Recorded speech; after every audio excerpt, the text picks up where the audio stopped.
Hello everyone, কথা ধারাবাহিকের আজকের পর্বে আপনারা দেখতে পারবেন কথা প্রান্তিকের পাঠানো স্পাইটাকে ধরার জন্য রাস্তায় কাচের টুকরো ফেলে রাখে এবং স্বভাবতই গাড়িটা বাইকটা আটকে যায়। পুলিশ এসে তাকে ধরে নেয়। কথা বলে, অফিসার আপনারা যান, আমার মনে হয় এখানে আমি আরও সূত্র পেতে পারি।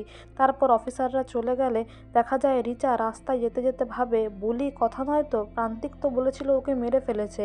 এরপর প্রান্তিক কল করে বলে বুলিকে ধরার জন্য যে স্পাইটিকে লাগানো হয়েছিল তাকে আর খুঁজে পাওয়া যাচ্ছে না। এই বলে রিচা প্রান্তিকের মধ্যে কথা কাটাকাটি হতে থাকলে কথা ওপর থেকে দেওয়ালের ওপর থেকে সবটাই শুনে এসে রিচাকে বলে যে তোমার ওপরে কিন্তু আমার সন্দেহ হচ্ছে, তোমার ওপর আমি নজর রেখেছি, তুমি কিন্তু ভালো সাহেবের কোনো ক্ষতি করবে না, কারণ আমি জানি তার খাওয়ারে বন্দিফুল তুমিই মিশিয়েছিলে। আর সেদিন গাড়িতে এত প্যাকেট থাকা সত্ত্বেও লোকেরা খাবার পেল না, প্যাকেটগুলো কোথায় গেল? তুমিই তো সেই খাওয়ারের দায়িত্বে ছিলে।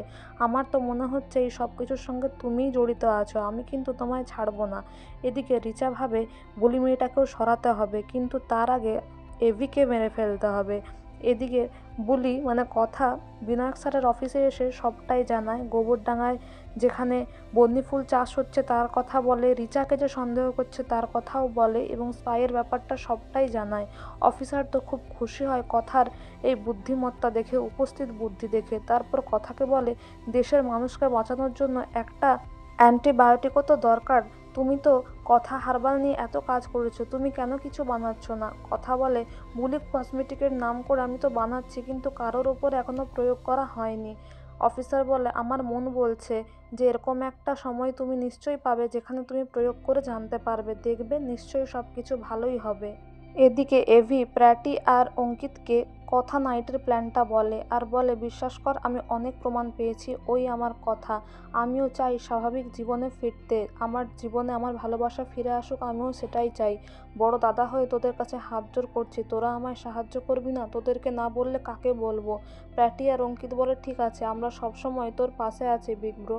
এদিকে আড়াল থেকে কথা সবটাই শোনে কিন্তু নিরুপায় হয়ে কিছুই বলতে পারে না। আর এভি বাড়িতে এসেও কথা নাইটের ব্যাপারটা সবাইকে শেয়ার করে আর বলে সবাইকেই কিন্তু থাকতে হবে, আগামীকাল কথা নাইট হবে, কথার পছন্দের সব জিনিস শেখানো হবে। যে চলে গেছে তাকে তো আর ফিরিয়ে আনতে পারবো না, কিন্তু ওর মেমোরিটা তো সেলিব্রেট করতেই পারি।